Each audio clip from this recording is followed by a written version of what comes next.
tolong soalan ni cuma nak terukur. Dia kata kalau dia tak sabar, dia bersama dengan isteri dan siang hari, akhir dia tolong haram dia kafarah. Simahat siang hari kafarah 2 bulan betul 60 hari yang kosong betul. Tetapi dia kata kalau nak elokkan daripada kena kafarah, maka dia makan dulu ataupun dia minum dulu. Sebab masa puasa dia tu bukan kerana dia berjimat, kerana dia makan dan minum. Itu sebab dia satu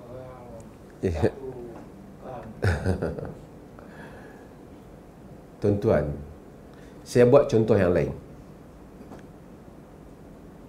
Satu orang kata, ni aku bulan Ramadan ni aku tengok pergi kot Penang, tengok nasi kandang sedap dia, tahan lah. Lepas tu kawan kita pun, orang tu habang, satu orang habang kat dia, hang kalau dah tak tahan nasi kandang, hampir makan lah tu. Besok bila-bila ganti lah. Boleh kita betul orang tu? Dia nak tanya, boleh betul orang tu? Suruh orang buka puasa pada bulan Ramadan tanpa sebab yang sah di sisi syarak, boleh tak? Haram. Bahkan perbuatan dia menyuruh orang buka tu ada haram. Kalau dia menghalalkan, dia boleh pergi kesan yang lain, boleh rosak akidah dia. Mana boleh kita pergi suruh orang pergi buka puasa bulan Ramadan? Faham maksud saya? Lepas tu kalau orang kata, aku duk tengok bini aku duk teringin sangat lah, buka puasa dulu. Sama lah tadi. Dia tidak musafir kerana yang Allah bagi, wa man kana maridan aw ala safar fa iddatun min ayamin ukhra. Siapa yang sakit ataupun dia musafir, dia tak boleh kata saya sakit lah, sakit mental. Tak ada. Dia, sedangkan isteri dia ada lagi malam ni. Jadi perbuatan mengatakan pi buka puasa bila nak dulu, pi makan dulu apabila nak teringin nak bersetubuh dengan isteri, ajaran itu sendiri adalah ajaran dosa.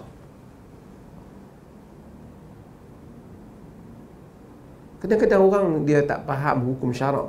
Dia ingat syarak ni soal teknikal macam mana dia macam nak trik dengan Tuhan. Okey. Kedua,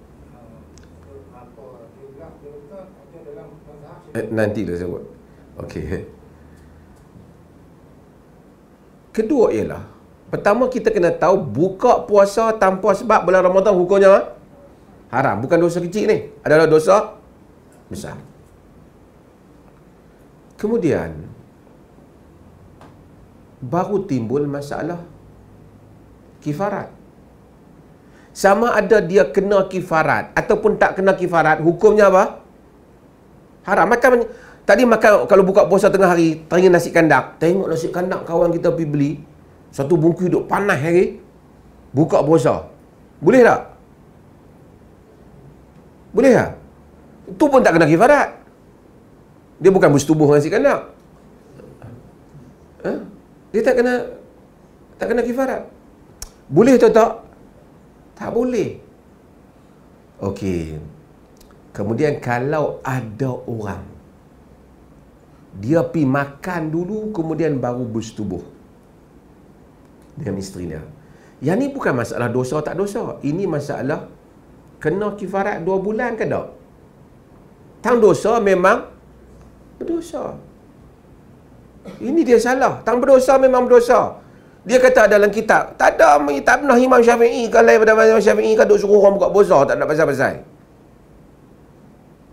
Bahkan dalam hadis yang diriwayatkan oleh Imam Ahmad, satu orang lelaki mari pada Nabi kata, "Ya Rasulullah, uqabbilu wa ana sha'im."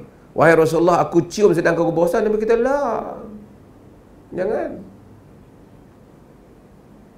Wah, ada orang tua mari, "Ya Rasulullah, uqabbilu wa ana sha'im." Nabi kata, "Na'am." Ya, boleh. Jadi sahabat fanazara ba'duna faja'ala yanzuru ba'duna ba'da, menyebabkan kami duk tengok antara satu sama lain.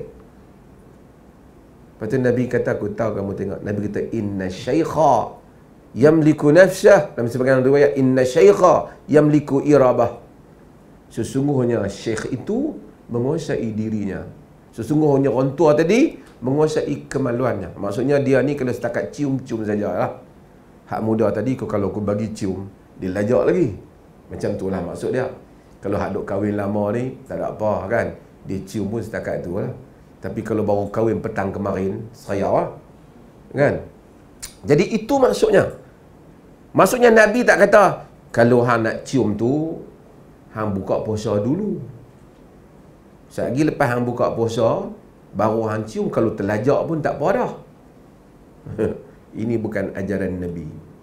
Kadang-kadang orang ni, dia pergi ambil, baguslah.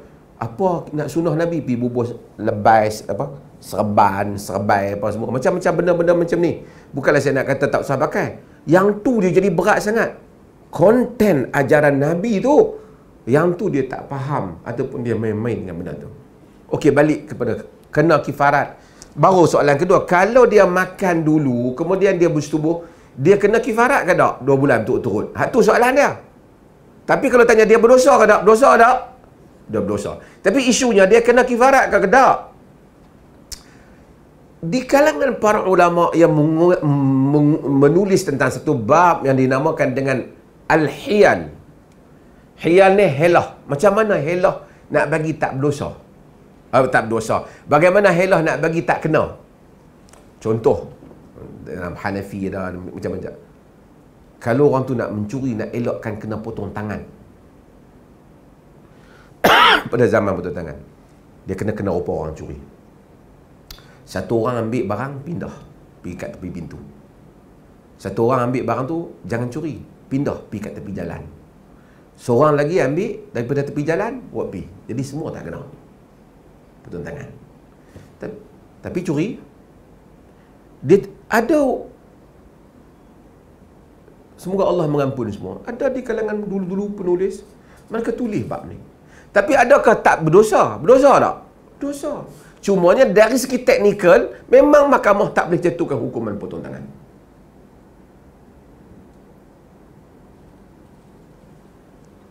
Macam kes tadi. Memang ada kalangan mazhab menyebut, di kalangan imam-imam menyebut, kalau dia makan dulu, berertinya dia bukan buka puasa dengan persetubuhan, dia kena sehari. Ada sebut dalam kitab-kitab. Cuma saya selalu nukil apa yang Syekhul Islam Ibn Taymiyah sebut dan ramai lagi. Tuan-tuan, satu orang bersetubuh sedangkan dia puasa, dia kena 2 bulan berturut-turut. Satu orang makan dan bersetubuh, 2 langgaran dia buat, dia kena 1 hari. Kata Ibn Taymiyah, logik ke hukum macam tu? Buat 2 kesalahan kena sehari, buat 1 kesalahan kena 2 bulan berturut-turut. Logik ke hukum Tuhan macam tu? Walaupun dari segi teori je, oh dia bukan bersetubuh dalam keadaan dia puasa, teori. Kalau tipu ketua pejabat dengan resit palsu mungkin terlepas kot. Tapi Allah Ta'ala tak lepas. Allah Ta'ala tak lepas. Macam kita nak trik Tuhan, macam mana kita nak pergi tak kena dia? Macam kita kan, kita nak claim satu benda, kita buat akai, buat pecah kecil lah, buat apa kan dalam projek kan. Nampak macam okey, tapi tak betul. Dari segi itu respon saya. Sebab tu saya kata benda ni kadang-kadang berulang daripada sebut hal ni. Semua saya nak bagi tahu pada orang yang sebut hal ni, dia kena takut Tuhan masalah hukum ni. Apa kata kalau ramai budak-budak pakat buka puasa habis? Siapa tak puasa? No, tak apa, kami makan dulu nak bersetubuh. Boleh macam tu? Ha? Ini tak memahami maksud syarak daripada larang. Soal kena kafarat satu hal, soal haram satu hal yang lain. Ada lagi? Kalau dia memang musafir, orang musafir tak wajib puasa. Dan dia tak puasa. Tak apa lah. Dia musafir. Dia naik kapal terbang. Kita, sebab tu orang nak pergi Mekah, umrah kan, bulan puasa kan. Kadang-kadang orang tengok, dia serve makan, orang makan. Ada orang kata, teruk. Nak pergi haji, nak pergi Mekah bulan puasa ni pun tak puasa. Saya kata, lah, dia kan musafir. Allah bagi wa man kana maridan aw ala safarin fa'iddatun min ayamin ukhra. Siapa yang musafir, sakit, ni Allah orang suruh hospital. Dia boleh lah. Pasal dia dah memang dapat daripada awal tu lagi keizinan yang Allah Subhanahu Wa Taala bagi. Okey. Kalau dia ni akal saja pergi musafir kerana nak bersetubuh, akal, kan? Itu Allah Ta'ala Maha mengetahui dia. Tapi oleh kerana dia musafir tu, atas status musafir dia, dari segi syarak memang dia dapat lah. Kita tak kata apa kat dia, kita tak kata apa kat dia. Tapi orang yang tipu Tuhan ni, kan, kalau dia tak ada keperluan apa pun saja naik ke terbang dia, naik atas helikopter atas rumah dia pergi, kerana nak pergi bersetubuh atas helikopter tu, kan, pergi turun balik sana. Itu pasal apa saja aku nak mengelakkan puasa. Bukan saja bersetubuh, puasa pun dia boleh elak. Tapi Allah Maha mengetahui hukum hakam syarak. Allah Maha mengetahui. Orang, sebab tu agama at-taqwa hahuna. Siapa nak macam dulu orang buat ni apa? Main-main lah. Tapi ada dalam kitab fiqh Bahilah ni. Satu orang main kat dia. Saya ni nak sedekah kat tok guru, nak sedekah kat tok guru ni, zakat, nak bagi zakat. RM5,000. Banyak. Dia pula tak layak nak buat, misalnya dia tak ada apa, dia tak ada layak nak dapat. Dia buat macam ni. Panggil isteri dia, "Satgi hang bagi balik kat aku tu." Kan? Dia, "Segala harta yang ada pada saya ni, saya telah bagi pada isteri saya." Dia istihar. Sebenarnya dia ada proses lagi, dia kena ada qabat, tapi dia istihar. Bab fiqh dia kena ada qabat, dia kena ada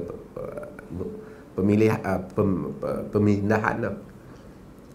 Dia kata, "Ni saya tadi ada duit lah, tak saat ni baru bagi harta kat bini semua, lah ni jadi miskin betul."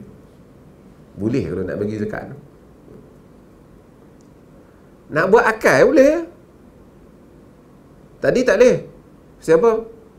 Tengok nak bagi tok guru kaya kan. Saya nak bagi kat orang miskin ni, orang pesan suruh bagi 10,000 kat orang miskin. Tok guru kaya nampak kan. Wasiat dia bagi kat orang miskin. Tak apa, saya boleh. Tak boleh. Kaya orang rumah besar. Sat. Panggil bini dia, "Abang, harta bagi kat bini semua." Tak ada apa saya bagi kat bini. Boleh bagi? Boleh bagi. Lepas tu bini pun kata, "Segala harta yang abang bagi tadi, saya kembalikan balik pada abang." Tak apa, dia kata, "Masa tadi bagi tu miskin." Lepas tu dia bagi balik. Dia kata, "Tak, lepas. Lepas orang panggil kertas. Tuhan, kamu boleh buat tipu macam tu. Allah.